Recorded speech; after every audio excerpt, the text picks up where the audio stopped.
Kasus yang kita bahas kali ini terjadi di To Taiwan, kawasan New Territories, Hong Kong. Seorang pria bernama Chang Wan-li, berusia 28 tahun, bekerja sebagai manajer di sebuah perusahaan telekomunikasi.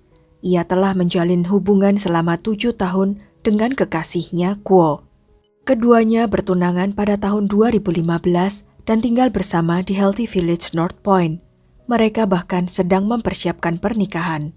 Namun pada 4 Maret 2016, Chang meninggalkan rumah untuk menemui seorang mantan rekan bisnisnya yang dikenal sebagai Abi. Tujuannya adalah menagih hutang. Namun sejak saat itu, ia menghilang tanpa jejak. 2 hari kemudian, tepatnya 6 Maret 2016, sekitar pukul 12 siang, Guo melaporkan Chang hilang kepada polisi. Ia mengatakan sudah berusaha menghubungi Chang berkali-kali, tetapi ponselnya tidak aktif. Selama 7 tahun bersama, Chang belum pernah menghilang selama itu tanpa memberi kabar. Kepada polisi, Guo menjelaskan bahwa ia hanya mengetahui Abi sebagai mantan rekan bisnis Chang. Ia tidak pernah bertemu dengannya dan tidak memiliki nomor telepon maupun informasi lain. Penyelidikan awal menunjukkan bahwa panggilan telepon terakhir Chang dilakukan sekitar tengah hari pada 4 Maret di kawasan Hung Kai Road dekat To Taiwan. Polisi menduga orang terakhir yang menghubunginya adalah Abi, namun nomor tersebut sudah tidak bisa dihubungi. Chang Wan-li lahir di Hong Kong pada tahun 1988 dan dikenal sebagai siswa berprestasi. Setelah lulus sekolah, ia melanjutkan kuliah di Massachusetts Institute of Technology di Amerika. Di sanalah ia bertemu Guo. Sekembalinya ke Hong Kong, Chang sempat berbisnis bersama Abi dengan mendirikan perusahaan pemberi pinjaman. Abi bertugas mencari klien, sedangkan Chang mengelola operasional perusahaan.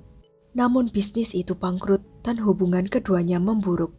Abi diketahui masih memiliki hutang sekitar 5 juta dolar Hong Kong kepada Chang. Setelah itu, Chang bekerja di perusahaan telekomunikasi. Pada Oktober 2015, ia bertunangan dengan Guo dan membeli apartemen dengan sistem kredit. Tak lama kemudian, ia kehilangan pekerjaannya akibat pengurangan karyawan, sehingga kondisi keuangannya semakin sulit. Karena itulah, ia memutuskan menemui Abi untuk menagih hutang tersebut. Sayangnya, Chang tidak pernah pulang. Polisi pun belum mengetahui keberadaan maupun identitas lengkap Abi, sehingga penyelidikan sempat menemui jalan buntu. Baru pada 29 Maret 2016, seorang pria bernama Atong datang memberikan petunjuk penting. Ia mengungkapkan bahwa nama asli Abi adalah Sang Hang Sin, pria berusia 26 tahun. Menurut Atong, Abi sempat meneleponnya dari Taiwan dan mengaku telah membunuh seseorang di Hong Kong sehingga memilih melarikan diri ke sana.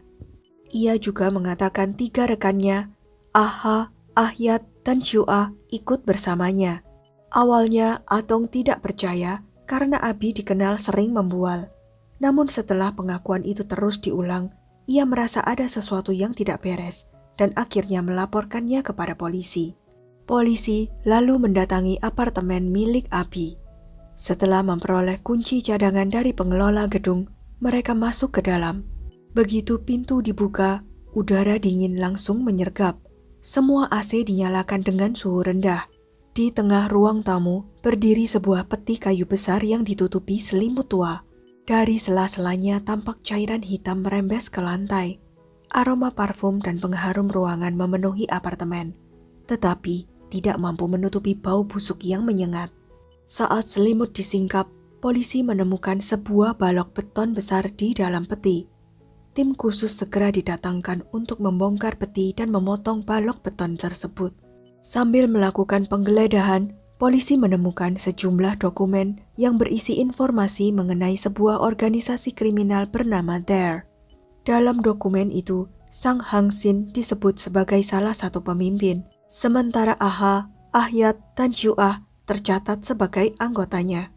Polisi juga menemukan daftar target pembunuhan dan nama Chang Wan-li berada di dalamnya. Setelah lebih dari 5 jam, balok beton akhirnya berhasil dibuka. Di dalamnya ditemukan jenazah seorang pria yang mengenakan kemeja putih dan celana hitam. Kepalanya dibungkus sarung bantal, kantong plastik, dan lakban, sementara lehernya terlilit tali. Wajah korban sudah membusuk sehingga tidak dapat dikenali. Hasil otopsi menemukan beberapa patah tulang, bekas suntikan, serta kandungan alkohol dan kloroform di dalam tubuh korban. Korban diperkirakan meninggal antara 4 hingga 5 Maret 2016, meski penyebab pasti kematiannya tidak dapat dipastikan. Karena waktunya bertepatan dengan hilangnya Chang Won-li, polisi memanggil tunangannya Guo. Guo mengenali pakaian yang dikenakan korban, dan hasil tes DNA kemudian memastikan bahwa jenazah tersebut memang Chang Won-li. Polisi pun menetapkan 4 tersangka utama, Sang Hang-sin, Ah-ha, Ah-hyat, dan Xiu-ah. Namun seluruhnya telah melarikan diri ke Taiwan sehingga penyelidikan kembali menemui jalan buntu. Pada 10 April 2016, perkembangan besar akhirnya terjadi. Xiu-ah bersama kekasihnya, Ah-san, menyerahkan diri ke kantor polisi di New Taipei City. Dalam pemeriksaan, Xiu-ah mengaku menyaksikan langsung pembunuhan Chang Won-li. Ia menjelaskan bahwa setahun sebelumnya, dirinya bekerja di sebuah maid cafe bertema Jepang di Hong Kong. Di sanalah ia mengenal Sang Hang-sin. Awalnya ia mengira Sang adalah pria kaya, tetapi belakangan diketahui ia sering makan tanpa membayar, hingga akhirnya dilarang datang kembali. Meski begitu, Xiu-ah tetap berhubungan dengannya. Setelah bertengkar dengan pacarnya, ia menerima tawaran Sang Hang-sin untuk tinggal di apartemennya di kawasan To Tawan dengan janji akan diberikan pekerjaan dan penghasilan yang baik. Tanpa disadarinya, keputusan itulah yang kemudian menyeretnya menjadi saksi dalam salah satu kasus pembunuhan paling menggemparkan di Hong Kong. Pada pagi hari 12 April 2016, polisi New Taipei menggerebek kamar tempat Sang Hang-sin bersama Ah-ha dan Ah-hyat bersembunyi. Ketiganya ditangkap dengan tuduhan pelanggaran keimigrasian dan membahayakan keselamatan publik sebelum akhirnya dideportasi ke Hong Kong malam harinya. Di kamar mereka, polisi menemukan banyak buku tentang psikologi kriminal yang semuanya milik Abi. Hal ini menunjukkan bahwa ia memiliki ketertarikan mendalam terhadap cara memanipulasi pikiran orang lain. Setelah tiba di Hong Kong, ketiga tersangka diperiksa secara terpisah. Namun alih-alih mengakui perbuatannya, mereka justru saling menyalahkan. Keterangan yang diberikan masing-masing juga sangat berbeda. Abi mengaku bahwa dalang utama adalah Ah-ha. Menurutnya, beberapa hari sebelum kejadian, Ah-ha mengusulkan untuk merampok orang kaya. Nama Chang Won-li kemudian muncul karena Abi pernah berbisnis dengannya dan mengetahui kondisi keuangannya. Awalnya, kata Abi, mereka hanya ingin merampok Chang, bukan membunuhnya. Rencana pertama adalah membius korban di sebuah bar, tetapi dianggap terlalu beresiko, sehingga mereka memutuskan mengundangnya ke apartemen. Sebelum hari kejadian, Ah-ha menyuruh Abi dan Ah-hyat membeli tali, lakban, kloroform, alkohol, serta perlengkapan lainnya. Bahkan Ah-ha sempat menguji efek kloroform dengan memaksa mereka menghirup cairan tersebut. Pada 4 Maret 2016, Abi menelepon Chang dan mengajaknya datang ke apartemen. Abi mengaku mengira Ah-ha hanya ingin menakut-nakuti korban. Namun tak lama kemudian, ia mendengar suara keributan dari lantai bawah. Saat turun, ia melihat Chang sedang bergumul dengan Ah-ha dan Ah-hyat. Ah-ha menutup mulut dan hidung Chang menggunakan kain yang telah dibasahi kloroform. Sementara Ah-hyat memegangi kakinya. Dalam keadaan panik, Abi mengaku dipaksa menyuntikkan alkohol ke kaki Chang. Tidak lama kemudian, Chang kehilangan kesadaran. Mereka sempat mencoba melakukan CPR tetapi tidak berhasil. Setelah itu, Ah-ha mengambil seluruh barang milik Chang. Abi mengaku sempat mengusulkan agar mereka menyerahkan diri kepada polisi, tetapi ditolak dan bahkan diancam akan dibunuh jika berani melapor. Mereka lalu mendiskusikan cara menghilangkan jenazah. Ah-ha sempat mengusulkan agar tubuh korban dipotong-potong, tetapi Abi menolak. Akhirnya mereka sepakat menyembunyikan jenazah di dalam balok beton yang dibuat menyerupai pot tanaman. Keesokan harinya, Ah berangkat ke Singapura untuk mengikuti kompetisi tari, sehingga Abi dan Ahyat yang menuangkan semen ke dalam peti. Namun setelah beton mengeras, ukurannya terlalu besar dan tidak muat masuk ke lift. 3 hari kemudian, Aha kembali dan marah karena jenazah masih berada di apartemen. Mereka mencoba memecah balok beton menggunakan bor agar dapat dimasukkan ke dalam koper, tetapi gagal karena beton sudah terlalu keras. Ketika bau busuk mulai menyebar, mereka akhirnya memutuskan melarikan diri ke Taiwan. Abi juga membantah keberadaan organisasi kriminal bernama Dare. Menurutnya, itu hanyalah nama sebuah grup percakapan di media sosial, bukan organisasi sungguhan. Namun, kesaksian Aha justru bertolak belakang. Aha mengatakan bahwa sejak kecil ia bercita-cita menjadi penari profesional dan pernah mengikuti beberapa ajang pencarian bakat. Ia mengenal Abi setelah dijanjikan akan dibiayai untuk mengejar karir di dunia tari. Bahkan Abi sempat membujuknya mengajukan pinjaman bank sebesar 50.000 dolar Hong Kong, tetapi hanya memberinya 2.000 dolar Hong Kong. Menurut Aha, justru Abi yang merencanakan kejahatan tersebut. Abi mengatakan bahwa Chang adalah orang kaya dan memiliki kartu kredit tanpa batas. Jika berhasil mendapatkannya, mereka tidak akan kekurangan uang lagi. Aha mengaku pada hari kejadian, ia sedang tidur ketika dibangunkan Abi. Saat keluar kamar, ia melihat Chang sudah berada di apartemen dan sedang bergumul dengan Ahyat. Menurut versinya, justru Abi dan Ahyat yang melumpuhkan Chang menggunakan kloroform dan suntikan, sebelum akhirnya menyembunyikan jasad korban di dalam balok beton. Selanjutnya, polisi memeriksa Ahyat, yang juga memberikan keterangan berbeda lagi mengenai peristiwa tersebut. Saat diperiksa, Ahyat menceritakan bahwa ia sangat mempercayai Abi. Abi mengaku sebagai anggota sebuah organisasi rahasia internasional dan membuat Ahyat yakin bahwa organisasi itu dapat mengubah hidupnya. Karena percaya sepenuhnya, Ahyat mengikuti semua perintah Abi hingga akhirnya pindah ke apartemennya dan bergabung dengan kelompok tersebut. Namun Ahyat membantah telah mengetahui rencana pembunuhan Chang Wanli. Menurutnya, pada hari kejadian, ia sedang berada di kamar ketika mendengar keributan. Saat keluar, ia melihat Aha menutup mulut dan hidung Chang dengan kain yang telah dibasahi kloroform.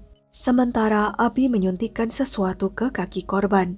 Setelah Chang tidak sadarkan diri, Ahyat mengaku sempat mencoba melakukan CPR tetapi gagal. Karena panik dan takut, ia akhirnya ikut membantu membuang jenazah dan melarikan diri ke Taiwan bersama yang lain. Meski keterangan ketiga tersangka saling bertentangan, polisi berhasil memastikan bahwa organisasi kriminal internasional yang selama ini mereka sebut ternyata tidak pernah ada. Semua itu hanyalah cerita yang diciptakan Abi untuk memanipulasi orang-orang di sekitarnya. Sementara itu, Syu'ah menjadi saksi kunci dalam persidangan. Ia mengaku tinggal bersama ketiga terdakwa di apartemen tersebut. Menurutnya, Abi sering mengadakan pertemuan dan membahas berbagai rencana kejahatan. Selama ini, ia mengira semua pembicaraan itu hanya khayalan Abi, hingga akhirnya muncul rencana membunuh Chang Wanli.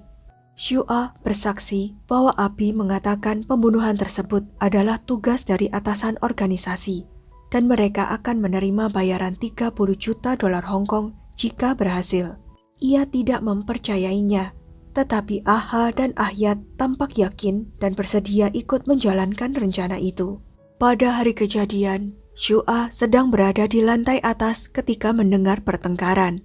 Abi sempat naik ke atas, menyembunyikan alkohol dan sebuah suntikan, lalu melarangnya turun. Beberapa saat kemudian, ia mendengar teriakan keras dan menyadari sesuatu yang buruk telah terjadi. Tak lama setelah itu, Abi menyuruhnya tidak kembali ke apartemen selama beberapa hari karena mereka sedang mengurus jenazah Chang. 6 hari kemudian, Abi memaksa Syu'ah ikut melarikan diri ke Taiwan. Awalnya ia menolak, tetapi Abi mengancam akan menimpakan seluruh kesalahan kepadanya jika tidak ikut. Setelah persidangan yang berlangsung selama beberapa tahun, Pengadilan Tinggi Hong Kong akhirnya menjatuhkan putusan. Sang Hang Sin atau Abi dinyatakan bersalah atas pembunuhan dan dijatuhi hukuman penjara seumur hidup. Sementara Ahyat dan Aha dibebaskan dari dakwaan pembunuhan, tetapi dinyatakan bersalah atas pembunuhan tanpa rencana dan masing-masing dijatuhi hukuman 17 tahun penjara. Karena bekerja sama dengan penyidik dan memberikan kesaksian secara jujur, Xu Ah tidak dituntut secara pidana. Selama persidangan, keluarga Chang Wanli dan tunangannya Guo mengikuti setiap proses hingga putusan dibacakan. Mereka tidak kuasa menahan air mata ketika keadilan akhirnya ditegakkan. Setelah kasus ini berakhir, beredar rekaman panggilan telepon terakhir Chang dengan ayahnya. Percakapan itu mengharukan banyak orang, karena sang ayah sama sekali tidak menyadari bahwa itu adalah percakapan terakhir dengan putranya. Chang Wanli memang telah tiada, tetapi pada akhirnya para pelaku harus mempertanggungjawabkan perbuatan mereka di hadapan hukum. Sekian kisah kali ini. Jangan lupa untuk klik like, share, subscribe, dan komen ya pendapat kalian. Sampai jumpa lagi di video-video selanjutnya.